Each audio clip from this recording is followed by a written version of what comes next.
요즘에 교회들 안에 일어나는 현상들이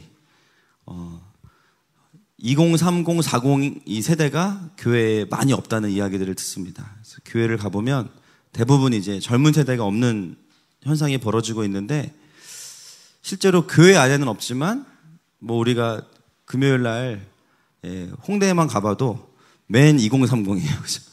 맨 2030이 다른 불금을 보내고 있습니다. 젊은 세대가 대거 교회를 이탈하는 현상들을 우리가 통계로 많이 접하지만 우리가 이 통계에 속으면 안 됩니다. 그들이 교회를 떠나는 게 아니라 사실은 젊은 세대들과 이야기해 보면 그들이 떠나는 것은 교회가 아니고요, 임재가 없는 종교를 떠나고 있어요. 복음이 선포되지 않는 교회를 떠나고 있는 것입니다. 결국 저는 그 수많은 통계들을 보면서 뭘 깨닫냐면, 많은 청년과 젊은 세대들이 진짜 하나님을 찾고 있구나 라는 생각을 하게 됩니다. 그래서 오히려 젊은 세대가 교회를 떠난다는 것은 우리가 할 일이 많다, 전 이렇게 믿음으로 선포합니다. 할렐루야. 결국에는 그들이 언제 다시 주님께 돌아오냐면요, 정말 살아있는 성전으로 살아가는 한 사람을 만날 때, 또 성전이 연합된 그런 공동체를 만날 때 그들은 부흥을 보게 되고 그 생명 안에서 그 공동체로 돌아오게 되는 것이죠. 어떤 사람들은 막 사역한다고 설교하고 찬양한다고 난리를 쳐도 영향력이 없는 사람들이 있어요. 근데 어떤 사람들은 회중으로 그냥 와서 예배만 딱 앉아서 드리는데 그 한 사람이 예배에 온 것으로 인해서 예배의 공기가 바뀌는 사람들이 있어요. 저는 저희 모든 성도들이 그렇다고 믿습니다.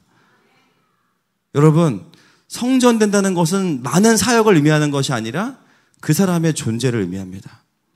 그 사람의 존재 안에 하나님의 임재가 있고 하나님의 영광이 충만하면 사역을 해서가 아니라, 물론 사역을 하면 해야 되겠죠. 그러나 그 존재로부터 흘러나가는 하나님의 임재가 있어요. 저는 이 마지막 때일수록 우리가 정말 내가 진짜냐 아니냐에 더 집중하기를 축복합니다. 그래서 우리가 계속 그런 마음으로 성전 시리즈를 보고 있습니다. 제가 이제 최근에 조금 살이 빠지면서 힘든 게 한 가지가 있습니다. 일단 노래를 더 못해졌고요. 소리가 안 나요. 주여가 반음 떨어져요, 자꾸. 힘듭니다. 주여 해야 되는데 이게 막 반음이 떨어져. 고민이에요. 배만 좀 찌워야 될까 싶습니다. 할렐루야는 아닌 것 같아요. 제가 다이어트를 하게 된 거는 건강상의 이유도 있지만 개인적으로 어떤 영적인 결단이 있었습니다. 뭐냐면 제가 이제 평생을 그 식욕을 이겨본 적이 없어요. 제가 뭐 욕도 이기고 다 이겨봤지만 식욕은 못 이겨봤어요. 그리고 식욕을 이렇게 식탐을 이길 대상으로 보질 않았습니다. 늘 식욕과 함께하고 참 좋은 것이다 생각했는데, 여러분 이제 물론 오해하시면 안 되는 거는 제가 성도들과 교제할 때는 뭐든지 다 먹습니다. 뭐 600원 다 먹으니까 아이고 목사님께 식사 대접 한번 하려고 그래야 되는데 하면 안 되겠구나. 사탄이 주는 생각이에요, 여러분. 대적하시고 속히 행하라. 할렐루야. 그러니까 뭐 저 대접 안 하겠다 이런 생각은 절대 안 하셨으면 좋겠고요.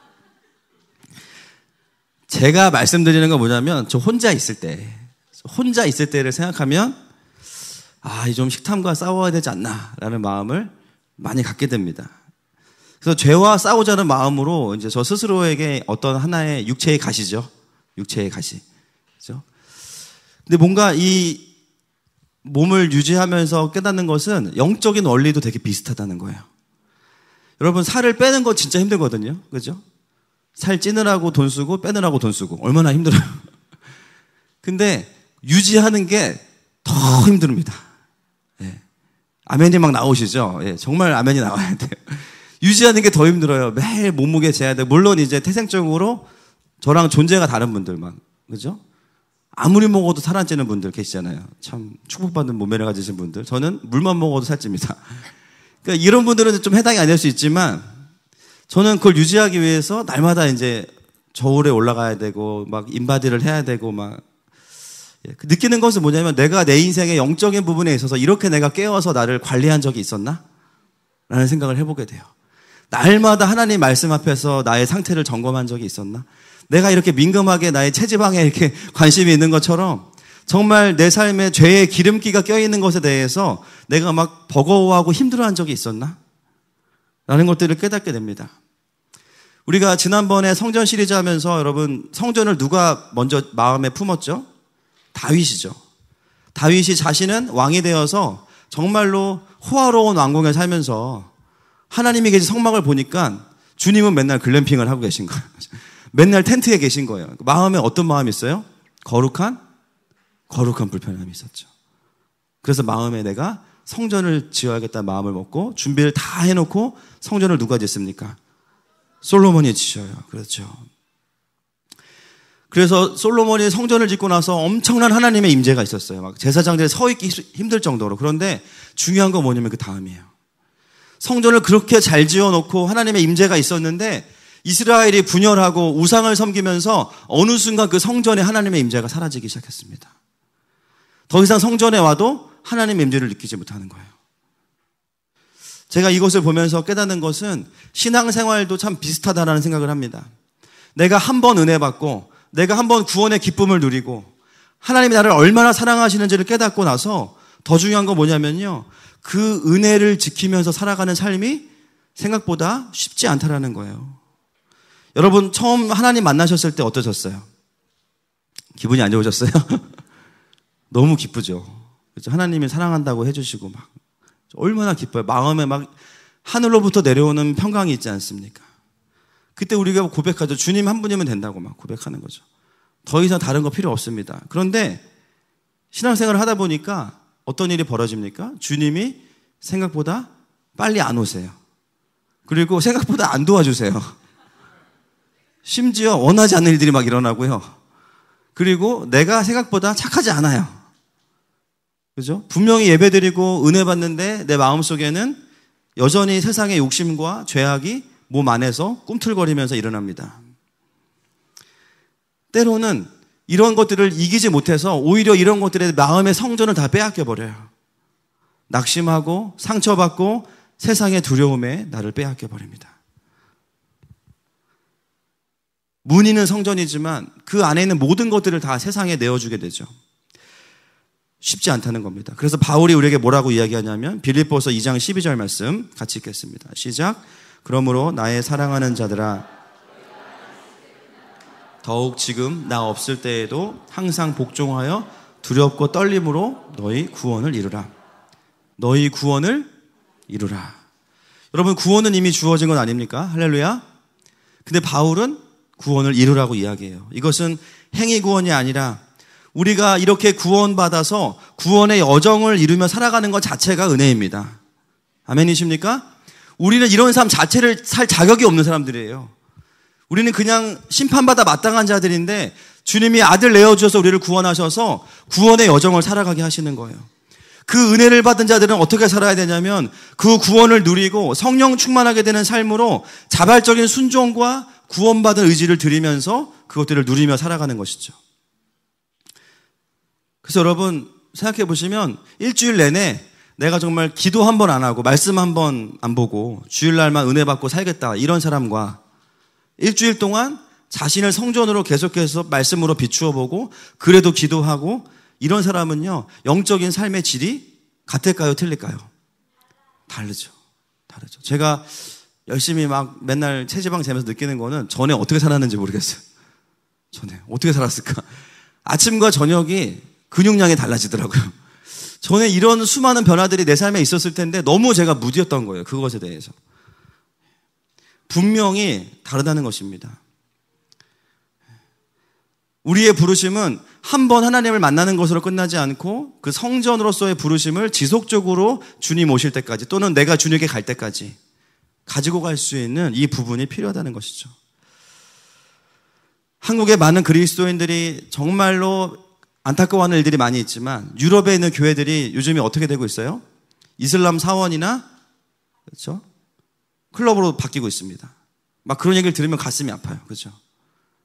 막 한국 교회가 막 개척 교회들이 1년에 300개씩 문 닫는다. 막 가슴 아파요. 그런데 더 중요한 거는 내 마음의 성전은 날마다 어둠에 빼앗기고 있으면서 그거는 가슴 아파할 줄 모르는 거예요. 그렇죠? 한국 교회의 타락에 대해서는 가슴 아파하지만 성전으로서 내가 하나님 앞에서 온전치 못한 삶에 대해서는 조금도 우리가 힘들어하지 않을 때가 있습니다. 쉽게 말하면 남 걱정만 하는 게 아니라 우리는 내 걱정도 같이 해야 됩니다. 할렐루야. 내 걱정도 해야 되는 거예요. 저는 그런 현상을 볼 때 그냥 제 마음에도 그런 현상이 일어난다고 느껴져요. 날마다 세상의 생각들이 제 마음속에 들어와서 저의 성전을 침범하고 하나님의 임재를 사그라들게 하고, 그래서 이 성전 시리즈를 우리가 함께 매주 보면서 우리가 보게 되는 것은 정말로 이 성전이 지어지는 과정을 통해서 우리의 신앙을 돌아보고 점검하는데 꼭 필요한 교훈들을 하나님께서 말씀하고 계십니다. 아멘이십니까? 바로 그런 차원에서 오늘 말씀을 또 봐야 될 필요가 있습니다. 다시 본문으로 돌아가면 그렇게 은혜롭게 지어진 성전이 왕들을 거쳐가면서 완전히 망가지기 시작해요. 그리고 그 성전의 일부는 우상을 섬기는 공간으로 사용되어지기도 합니다. 그리고 그 과정에 앞장선 사람들이 누구냐? 이스라엘 백성들이 아니라 이스라엘의 왕이에요. 리더들이 정신을 못 차립니다. 리더들이 어떤 문을 여느냐가 굉장히 중요한데 왕들이 계속해서 여로보암의 길로 행하는 거예요. 어둠의 문을 계속 열고 임재의 문은 막아버리죠. 여러분 이미 다 왕들의 이야기를 읽어보셔서 아시겠지만 선한 왕이 별로 많지 않습니다. 손에 꼽아요. 한 두세 사람? 그것도 온전하진 않죠.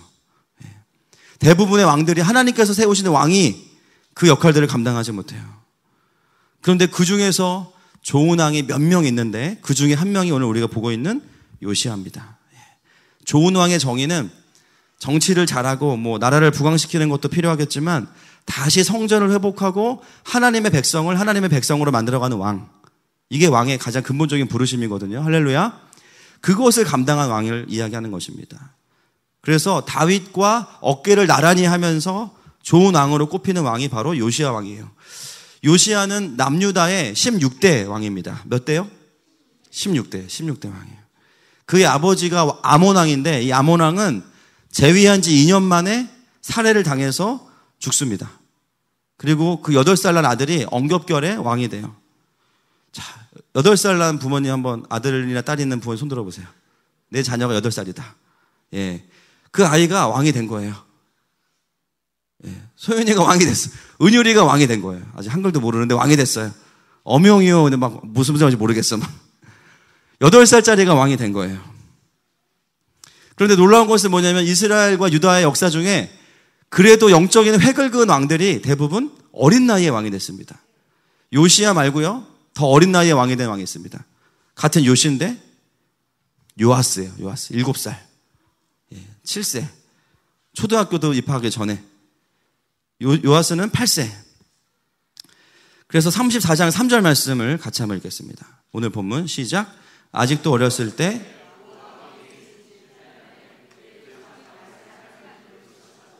제12년에 정결하게 하여 그 산당들과 아세라 목상들과 아로색인 우상들과 부어 만든 우상들을 제거하여 버리매. 아멘. 예, 여기까지 보겠습니다. 자, 8살에 왕위에 재위합니다. 예, 초등학교 입학이 아니고요. 왕이 됐어요. 그리고 그가 8년이 지나면 몇 살이죠? 16살. 자, 내 자녀가 16살이다. 손 들어보세요. 중3. 네, 중3. 예, 사춘기의 끝판왕. 중3 아닙니까? 정점. 중3. 그때 요시아에게 어떤 변화가 일어났냐면은 비로소 조상 다윗의 하나님을 찾습니다. 이게 뭘까요? 하나님을 만난 거예요. 그 애가 예배가 자기 예배가 된 겁니다. 그리고 나서 제12년 몇 살일까요? 20세죠. 20세에 그가 한 일은 산당들과 목상들과 우상들을 제거하여 버립니다. 여러분, 이 본문을 보면서 우리가 충격을 좀 받아야 됩니다. 할렐루야. 오늘 본문의 핵심은 아니지만 이 요시야 왕이 자라가는 이 과정들을 보면서 8세에서 20세면은요, 공교육 기간이에요. 초중고예요, 초중고. 그죠? 초중고. 8세에 왕이 돼서 20살이 될 때까지 16세에 하나님을 경험해요. 저는 우리 유스 안에 이런 일이 일어나기를 축복합니다. 중3들이 막 하나님 만나 수련회 때. 하나님 음성 듣고 막. 그죠? 하나님 그림을 보고 막. 본문에 다 기록되어 있지 않지만 왕들을 소개할 때 나오는 특징들이 있는데요. 왕들의 이름이 나오고 몇 살에 즉위했는지 나오고 그 다음에 나오는 게 있는데요. 엄마의 이름이에요. 엄마의 이름. 엄마의 이름. 오늘 본문이 열왕기하 22장 1절에 같은 평행 본문이 있는데요. 22장 1절 제가 읽어드리겠습니다. 요시야가 왕위에 오를 때에 나이가 8세라 예루살렘에서 31년간 다스리니 그의 어머니의 이름은 여디다요 보스갓 아다야의 딸이더라. 끝. 근데 여러분, 이 짧은 본문이 우리에게 주는 메시지가 있어요. 요시야가 8세에서 20세가 되는 과정 동안에 배경으로서 등장하는 사람이 엄마예요. 그러면 요시야가 16세에 비로소 다윗이 하나님을 찾게 될 수 있었던 그 백그라운드에 누가 있을까요? 엄마가 있는 거예요. 엄마가 있는 거예요. 엄마가 영적인 든든한 가이드를 해줄 수 있는 영적인 지도자였던 거죠. 여러분, 요시야의 아빠는 우상 숭배하다가 2년 만에 죽습니다. 배울 게 없는 사람이에요. 그렇죠? 그 엄청난 어둠의 흐름을 끊어내고 요시야를 다시 하나님의 왕으로 만든 킹메이커, 그게 엄마입니다. 초중고 기간 동안을 아들을 끼고 가르친 거죠. 하나님이 어떤 분이신지, 하나님의 나라가 무엇인지. 그랬기 때문에 20살이 돼서 요시야가 했던 첫 번째가 뭐냐면요, 온 나라의 우상을 다 없애버렸어요. 할렐루야. 여러분, 이것이 어떻게 가능할까요? 요시야가 8세부터 20세까지 어디에 집중했냐면 하나님을 경험하면서 예배하면서 자기 안에 있는 우상을 직면하는 훈련을 날마다 한 겁니다. 그러면서 어떤 영적인 눈이 통찰력이 생겼냐면 지금 이스라엘을 향한 하나님의 마음과 뜻을 볼 수 있는 눈이 생겨버렸어요. 어린 나이에. 그래서 이 민족이 회복되는 길은 한 가지다. 그것은 뭐냐? 우상을 제거하는 게 가장 먼저다. 그것을 칼을 갈다가 20살이 됐을 때 성인이 되면서 그는 이스라엘의 그 뜻을 펼칩니다. 요시야는 조금 다르게 자랐어요. 여러분, 많은 사람들이 왕이 되기를 원하지 악한 왕이, 우리 자녀가 악한 왕이 되기를 원하지 않습니다. 아멘이시죠? 이왕이면 하나님께 쓰임받고 하나님이 기뻐하시는 일을 하기를 원하잖아요. 그러려면 하나님 말씀하시는 대로 키우셔야 돼요. 아이들에게 8세부터 20세 세상의 생각과 우상들이 들어오기 이전에 하나님의 나라를 먼저 가르쳐야 됩니다. 우리가 아이들을 잘 키운다는 개념은 아이들이 하고 싶은 거 하게 해주는 거 필요할 수도 있어요. 좋은 환경으로 가는 거 필요할 수 있어요. 그러나 그 모든 것은 다 최우선순위가 아니에요. 우리가 가장 많이 고민해야 되는 게 뭐냐면 내 자녀들이 어디에 있을 때 하나님의 나라를 제대로 보고 하나님의 나라를 꿈꿀 수 있는가? 어떻게 하나님의 임재로 들어갈 수 있는가? 여러분, 이거를 알지 못하고 아이들에게 실력이 주어지면 악한 왕이 될 수밖에 없습니다. 그 실력은 세상의 가치관에 쓰임받고 말 것입니다. 사람들을 짓밟고 올라가고 경쟁하고 무시하고, 또는 그렇지 못하면 스스로 열등감을 느끼면서 자기 안으로 파고 들어갈 거예요. 뭐 성경은 아니지만 맹모 삼천지교라는 말이 있죠. 여러분 들어보셨습니까? 예. 맹자의 어머니가 아이의 교육을 위해서 3번 이사했다 그랬어요. 그죠? 그런 이유로 많은 엄마들이 학군 좋은 데로 막 이사를 다닙니다. 요즘 어디가 핫한지 모르겠어요. 그런데 여러분, 영적인 의미의 맹모 삼천지교가 필요합니다. 아이들과 함께 가능하면 하나님의 임재를 쫓아다니는 거. 할렐루야. 어떻게 하면 우리 아이들이 세상을 알기 전에 하나님을 알게 할 것이냐, 하나님을 아는 눈으로 세상을 보게 할 것이냐. 아이들이 어렸을 때부터 하나님께 우선순위를 두고 우상을 직면하는 훈련이 되지 않으면 결국 그 아이들은 성경에 등장하는 여러 악한 왕들과 다를 바 없게 될 것입니다. 요시야는 초중고 시절에 자신의 엄마를 통해서 제대로 배웠죠. 무엇이 중요한지, 무엇이 하나님의 임재를 오게 하는지를 배웠어요. 아이들이 어렸을 때 무엇을 배웠느냐가 그 아이가 커서 어떤 리더가 되느냐를 결정합니다. 그럼 이건 정말 중요한 문제입니다. 요시야의 삶에 보면 공부를 얼마나 잘했냐가 아니라 언제 하나님을 만났고 어떻게 왕이 되었는가를 이야기하고 있습니다. 그 훈련을 계속한 것이죠. 저는 우리 다음 세대에게, 우리 자녀들에게 요시야의 역사가 있기를 축복합니다. 하늘의 문을 여는 리더들이 세워져야 되는 것이죠. 그렇게 왕이 된 요시야는 본격적으로 성전의 회복을 이루어가기 시작해요. 제일 먼저 한 일이 20살에 뭐 했냐면 유다와 이스라엘의 모든 산당과 우상을 제하여 버립니다. 이것은 엄청난 일이에요. 왜냐하면 그 전에 웬만큼 괜찮은 왕들도 이거는 못했어요. 이거는 할 수 없는 거예요. 여러분, 이스라엘이 굉장히 많은 죄악을 저지른 것 같지만 성경을 잘 보면 이스라엘이 범한 죄는 한 가지예요. 여로보암의 길로 행하는 거였어요. 그 여로보암의 길로 행하는 것의 핵심은 뭐냐면 우상입니다. 우상 숭배. 산당을 헐지 않는 거. 비교적 좋은 왕들도, 요아스도 사실은 산당은 제거하지 못합니다. 성전을 보수하거나 제사는 드리지만 산당은 제거하지 못해요. 여러분, 여기서 우리에게 정말 중요한 메시지가 있습니다. 온전한 성전의 회복은, 온전한 임재의 회복은 반드시 무엇을 수반해야 되냐면요, 우상에 대한 돌이킴을 수반합니다. 우리의 삶에 있는 우상에 대한 돌이킴. 우리가 성전으로 온전해지는 과정에서 말씀과 기도의 회복도 필요하지만 그 전에 먼저 일어나야 되는 것은 내 삶 속에 있는 산당과 바알과 아세라를 찍어버려야 됩니다.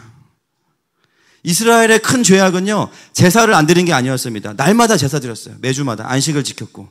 그러나 그들의 가장 큰 죄악은, 하나님을 가장 슬프시게 했던 것은 뭐냐면 하나님께 제사하지만 자신의 삶의 산당은 허물지 않는 거였어요. 바알과 아세라는 허물지 않는 것이었어요. 그 우상이 하나님과 이스라엘의 깊은 친밀감을 방해하는 걸림돌이 되었습니다. 요시아는 비록 어린 나이였지만 그 영적인 통찰이 있었고, 하나님의 백성의 이스라엘의 임재가 막히는 것은 이 산당과 우상을 제거하지 않았기 때문이구나. 그걸 언제 경험했냐면 가정 안에서 배운 거예요. 엄마한테. 그래서 20살이 되었을 때 가장 먼저 한 것이 이스라엘의 우상을 제거한 것이었습니다. 여러분, 내가 열심히 예배드리고 말씀을 듣는데 더 이상 내가 깊어지지 않는다고 느껴질 때 우리는 무엇을 점검해 봐야 될까요? 내 삶 속에, 내 마음 속에 혹시나 산당과 바알과 아세라가 있지 않은지를 돌아봐야 됩니다. 팀 켈러 목사님은 이걸 뭐라 그랬냐면, 내가 만든 신, 그 책을 꼭 보십시오. 거기에 보면요, 현대판 우리가 만들어 놓은 많은 우상들이 다 기록되어 있습니다. 목사님, 우리 집에는 뭐 부처님도 없고 산당도 없는데요. 그 얘기가 아니죠. 우리의 삶에 하나님 외에 우상되어 있는 모든 것들, 돈, 명예, 쾌락, 거짓, 성공, 때로는 자녀, 무수히 많은 우상이 있습니다. 어떤 분들은 그러죠. 그 우상들이, 신들이 우리를 유혹했다. 아니에요. 우상은요, 존재하지 않습니다, 원래. 인간의 과도한 욕망과 욕심이 우상을 만들어낸 거예요. 여러분, 돈의 신이 있을까요? 돈의 신? 없어요. 있으면 무슨 모양일까요? 뭐 세종대왕 모양일까요? 신사임당 모양일까요? 없어요, 그런 거. 우리 안에 있는 과도한 욕망들이 그런 신을 만들어 놓고 그 신을 부르는 것. 때로는 하나님을 부르면서도 우상을 부르는 수많은 사람들이 있습니다. 주여! 그러면서도 나에게 돈을 주시는 분, 그죠? 나를 성공하게 해주시는 분. 마치 이스라엘이 황금 송아지를 향해서 이 황금 송아지가 우리를 애굽에서 인도하여냈다, 여호와라고 부르는 것처럼. 그런 우상은 존재하지 않습니다. 우리의 욕망과 욕심이 사단에게 이용되어서 그런 우상을 만들어낸 거죠. 제가 이번 주에 한 병원 원장님을 만났습니다. 이분은 지금 대박이 나신 분이에요. 어떤 한 가지 아이템으로 전 세계적으로 지금 불려다니면서 그것을 이용한 수많은 비즈니스가 지금 막 일어나는데 돈을 긁어 모으고 계시더라고요, 보니까. 굉장히 신실한 크리스찬입니다. 그런데 이분과 대화하면서 하나님이 이분에게 많은 것들을 깨닫게 하셨어요. 어느 순간 자기가 하루 종일 무슨 고민을 하고 있냐면, 어떻게 하면 좀 더 돈을 많이 벌까? 어떻게 하면 좀 더 내 자녀들을 이 돈을 가지고 조금 더 잘 밀어줄까? 하루 종일 그 고민을 하고 있는 거예요. 만나는 바이어마다, 만나는 사장님들마다 전부 다 그 고민하고 있는 거예요. 이분이 가정을 다 전도한 분이신데 어느 순간 이분이 말씀과 기도를 뒤로 하니까 어떤 일이 벌어졌냐면요, 그 가정에서 가장 늦게 예수님을 만난 그 아버님께서, 연세가 많이 드신 아버님께서 하나님 음성을 들으신 거예요. 그런 분이 아니신데 기도하다가 하나님이 그 아버님한테 뭐라고 그러셨냐면, 야, 네 아들이 요즘에 나랑 안 친하다, 이렇게 말씀하셨대요. 깜짝 놀란 거예요. 자기는 한 번도 하나님 음성 들어본 적이 없는데. 그래가지고 아들한테 전화했어요. 송 원장, 아버지, 하나님이 너랑 안 친하시대. 너무 황당했는데 그 순간에 자기가 돌이키지 않았대요. 그 말을 듣고도. 근데 다시 또 모임하면서 성령님이 이분의 마음을 다시 보게 하신 거예요. 이분이, 그 연세가 있는 분이 펑펑 울면서 자기가 하나님보다 돈을 섬기고 있었던 자신의 모습을 직면하고 돌이키게 되었습니다. 여러분, 우리는 때로 기도하죠. 성령님, 내 삶에 들어오셔서 내 우상을 불태워 주십시오. 그럼 하나님 뭐라고 말씀하실까요? 네가 태워라. 네가 가라 하와이. 너가 해라. 그리고 나한테 해라 그러냐. 여러분, 오늘 요시야 왕이 회개할 때 말로만 하지 않았어요. 그죠? 회개 기도는 두 가지가 있습니다. 잘못했다고 하고 행동으로 하는 회개 기도가 있는 거예요. 요시야의 개혁은 기도만으로 끝난 것이 아니라 실제로 자신의 사람들을 데리고 나가서 도끼를 들고 나가서 우상과 목장들을 찍어서 불태워 버렸어요. 여러분, 진정한 우상으로부터의 돌이킴은 하나님께 요청하는 회개 기도로만 끝나는 것이 아니라 내 삶에서 실제로 우상을 도려내는 것입니다. 이건 굉장히 아픈 일이에요. 굉장히 힘든 일이고 오랫동안 내 삶에 함께했던 것들을 도려내는 것은 쉽지 않습니다. 여기에는 추억도 있고 나의 안정감도 있고 나의 습관도 있고 이것이 없으면 내가 죽을 것 같고 그럼에도 불구하고 그것을 도려내는 거죠.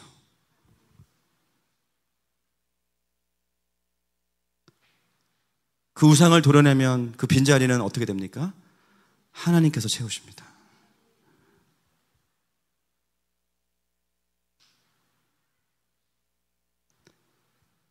실제로 잘못된 관계들은 정리하고 삶의 계획들도 돌아보면서 하나님의 길이 아니면 전면 백제화시켜야 됩니다. 광야가 길어질 수 있어요. 내가 했던 선택들도 아니라고 느껴지면 돌이킬 수 있어야 됩니다. 여러분, 이 과정이 없이는 성전의 회복은 없는 것입니다. 수많은 분들이 여기서 좌절하고 뒤로 물러가요. 쉽지 않으니까. 결단했다가 결단을 철회하고 다시 또 익숙한 삶의 모습으로 돌아갑니다. 여러분, 쉬어갈 수는 있지만 뒤로 가는 것은 안 됩니다. 할렐루야. 우리는 진격해야 돼요. 그죠? 역대하 34장 4절부터 7절 말씀 한번 읽겠습니다. 시작.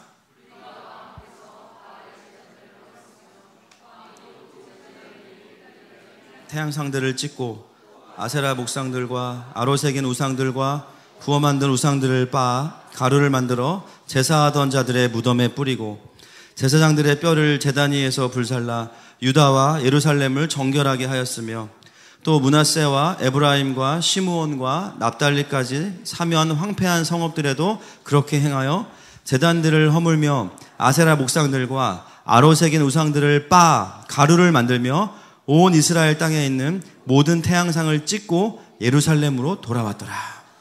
아멘. 여러분, 이것을 우리가 제목을 붙이면 회개기도 이렇게 제목을 붙일 수 있어요. 우리 회개기도 합시다. 그렇죠? 회개기도는 삶으로 하는 것입니다. 그리고 나서 34장 8절에 보면 같이 읽겠습니다. 8절 시작. 요시야가 왕위에 있은 지 18째 해에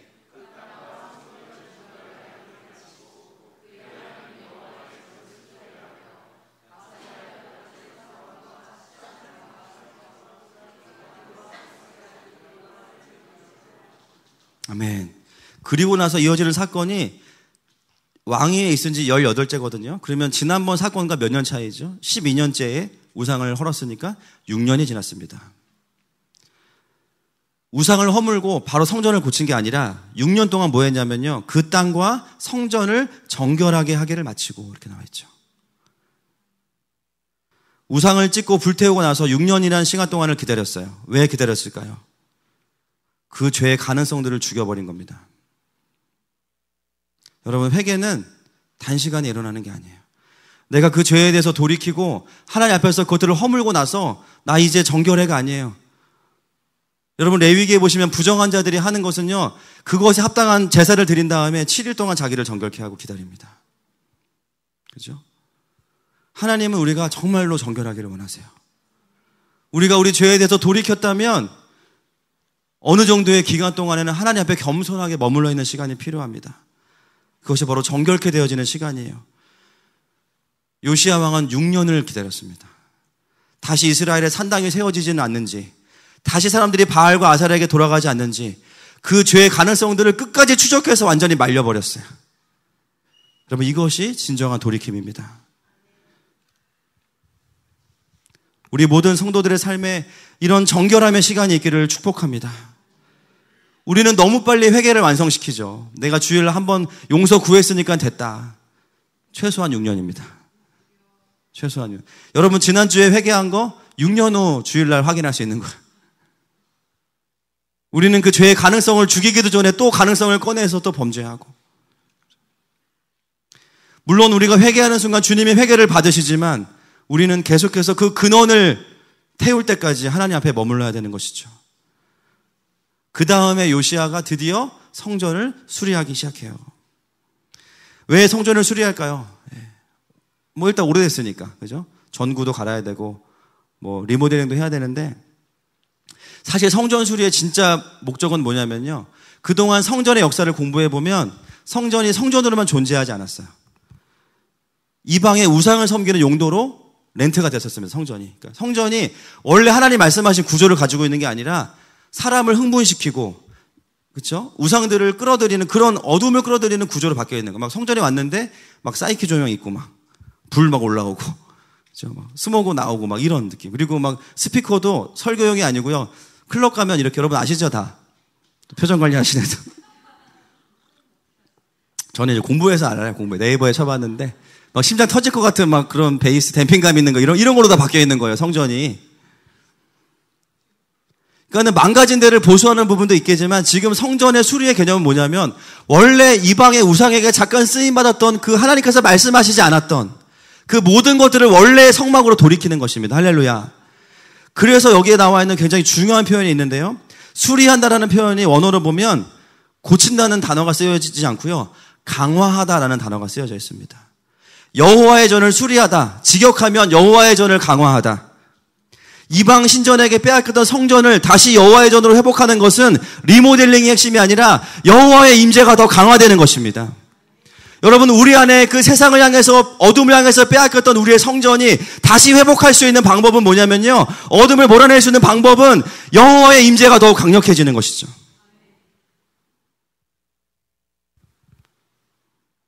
많은 사람들이 마음을 고치면 내가 회복될 거라고 생각해요.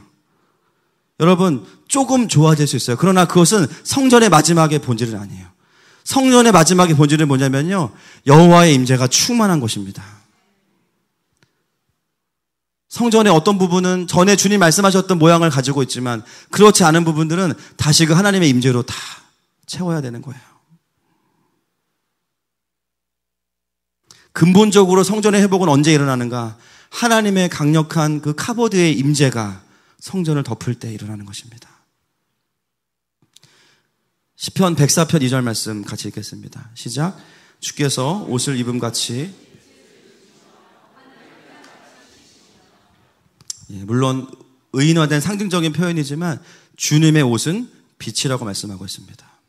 왜 주님이 오시면 어둠이 물러가요? 그분이 빛을 입고 계시기 때문이에요. 우리의 싸움은 어둠을 몰아내냐 아니냐가 아니라 하나님의 임재가 있냐 없냐의 싸움이에요. 어둠이 아무리 강력해 보이고 어둠이 아무리 치력 같아도 사실 빛이 비춰지면 그 모든 어둠은 물러갑니다. 아멘이십니까? 많은 분들이 상담하죠, 저한테. 목사님, 요즘에 이래서 힘들고 이래서 어렵고. 제 대답은 똑같아요. 예배하시죠. 목사니까 그런 말 할 수 있는 걸까요? 아니에요. 그게 답이에요. 아멘이십니까? 빛이 오면 어둠이 물러갑니다. 원인과 상황은 다 다르지만 답은 똑같아요. 그분의 임재가 모든 것을 해결합니다. 요시야는 자신의 성전 안에 그런 회복이 있으면서 이스라엘을 그렇게 인도해 가고 있는 거예요. 자신이 그 임재의 길을 알기 때문에 백성들을 인도할 수 있는 거예요. 우리가 이런 리더가 되기를 축복합니다. 그렇게 성전을 수리하다가 뭐를 발견하냐면 굉장히 중요한 걸 발견하죠. 모세의 율법책을 발견해요. 놀랍죠? 어떻게 이럴 수 있을까요? 그동안에 율법책이 펴지지 않았다는 얘기예요. 여러분, 혹시 그런 분 계세요? 성경을 폈더니 지난주 주일날 폈던 그 본문, 또 표정 관리에 들어가신 분들이 많으신데, 주중에 한 번도 이게 펴지지 않은 거야. 이게 봉인된 책이에요. 요한계시록 봉인된 책이었어. 한 번도 주중에 펴지지 않고. 그죠? 요시야 때에 다시 율법책이 발견됐다는 것은 그동안 이스라엘 백성들에게 말씀이 선포되지 않았다는 것이죠.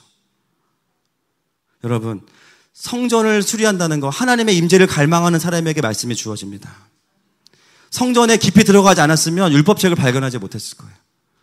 여러분, 말씀을 왜 안 들릴까가 아니라 하나님을 향한 갈망과 임재를 갈망하는 사람들에게는 여호와의 말씀이 들려집니다. 할렐루야. 정말 충격적인 것은 하나님의 백성인 이스라엘에게 말씀이 없었다는 거예요. 여러분, 요즘은 어떻습니까? 제가 얼마 전에 서점에 성경을 사러 갈 일이 있어서 갔는데 2번 갔어요. 실패했어. 성경이 너무 많은 거야. 무슨 뭐 찬송가가 있냐 없냐에 따라서 또 10가지. 글자 크기에 따라 10가지. 뭐 NIV가 같이 있냐 10가지. 주석이 있냐 없냐 막 그림 성경 무슨 성경 막 너무 말씀이 많은 거예요.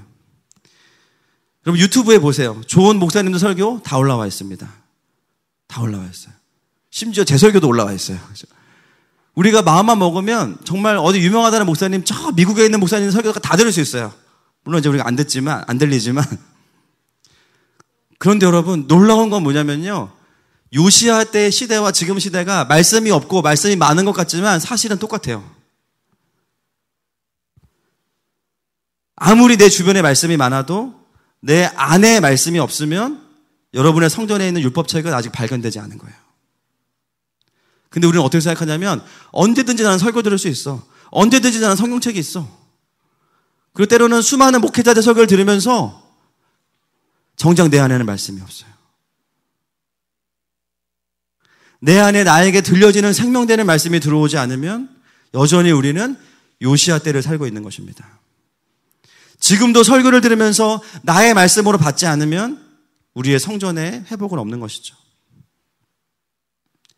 저는 우리 교회가 영적인 기갈에 시달리는 사람들에게 말씀을 찾아주는 교회가 되기를 선포합니다.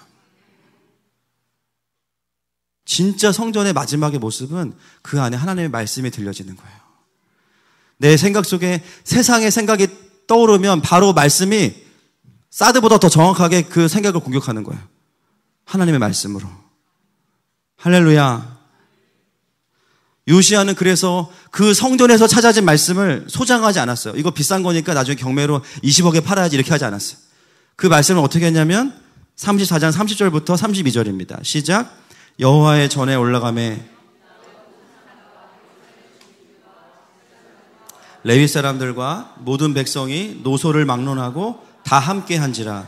왕이 여호와의 전 안에서 발견한 언약책의 모든 말씀을 읽어 무리의 귀에 들려주고 왕이 자기 처소에 서서 여호와 앞에서 언약을 세우되 마음을 다하고 목숨을 다하여 여호와를 순종하고 그의 계명과 법도와 율례를 지켜 이 책에 기록된 언약의 말씀을 이루리라 하고 예루살렘과 베냐민에 있는 자들이 다 여기에 참여하게 하매 예루살렘 주민이 하나님 곧 그의 조상들의 하나님의 언약을 따르니라. 아멘.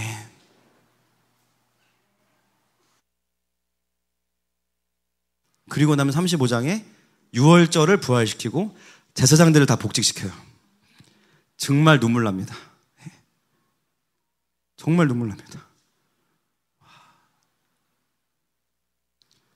왕 하나만 나오면 되는데, 이런 왕 하나, 이런 리더 한 명이면 되는데 그 한 명이 없어서 이스라엘이 하나님의 영광을 잃어버렸습니다.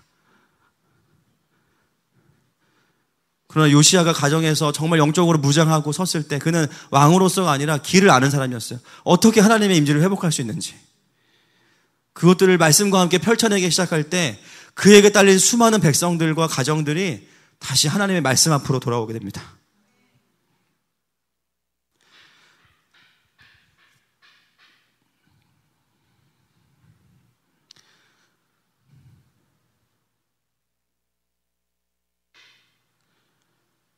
이 요시야 왕의 이야기를 보면 솔로몬 성전에 임했던 그 카보드의 임재는 보이지 않아요. 그렇죠? 저도 막 찾았어요. 있으면 더 극적이겠다. 없어요. 근데 우리가 방금 읽은 그 본문을 잘 보세요. 그 하나님의 임재가 어디에 가 있습니까? 이스라엘의 백성들 안에 가 있습니다.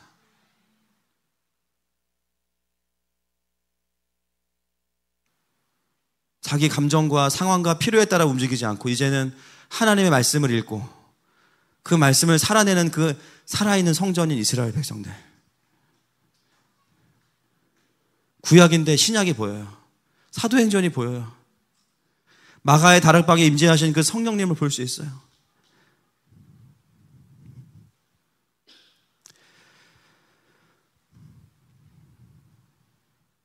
올해가 종교개혁 500주년입니다. 많은 교단과 교회들이 루터를 기념하느라고 여러 가지 행사를 하고 있습니다. 물론 고맙겠죠. 루터가 하늘에서 보고 야, 내가 500년 됐는데 나를 기념해 주네. 여러분 죄송하지만 여러분 주님께 가고 한 100년 후에 누가 여러분들을 기념하면 기분이 어떠실 것 같아요? 하늘마음교회 차목사가 참 뭐 이러면서 막 기념회를 하는데 뭐 욕만 뒤지게 하시고 그러지 마시고 루터를 기념하는 거 중요합니다. 그런데 여러분 루터가 진짜 원한 게 뭐였을까요? 자기를 기념하는 걸까요? 루터가 진짜 원하는 게 뭘까요? 그가 말했던 그 종교개혁의 본질이 뭘까요? 그것은 하나님의 백성들이 진짜 성전되는 거 아니겠습니까? 그 루터 안에 있는 그 하나님 아버지의 마음이 무엇이겠습니까? 수많은 교회 다니는 종교인들, 자기가 교회 왔다 갔다 하면서 구원받았다고 스스로 속고 전혀 성령의 얼마나 구원의 기쁨도 없고 하나님과 인격적인 교제도 없는데 내가 헌금하고 교회 다니니까 나는 구원받았다고 믿는 이 수많은 종교인들이 말씀으로 개혁돼서 하나님의 임재가 있는 살아있는 하나님의 자녀가 되는 거. 그것이 루터가 원하는 거 아니겠습니까? 그것은 오직 주의 말씀으로만 가능합니다. 아멘이십니까? 오늘 이 요시야 왕의 성전에 회복하는 과정 안에 놀라운 우리의 회복의 길들이 있습니다. 여러분, 우리의 인생에 요시야 왕보다 더 강력한 왕이신 예수님께서 이미 오셨어요. 그분이 하시는 일은 성전을 뒤집어 엎으시는 일입니다. 내 마음에 들어오셔서 강도의 구렬이 되어 있는 내 마음, 세상의 가치관과 성공주의에 찌들어 있는 내 마음을 뒤집어 엎으시는 거예요. 할렐루야. 얼마나 통쾌한지 모릅니다. 주님 더 뒤집어 엎어주십시오. 할렐루야.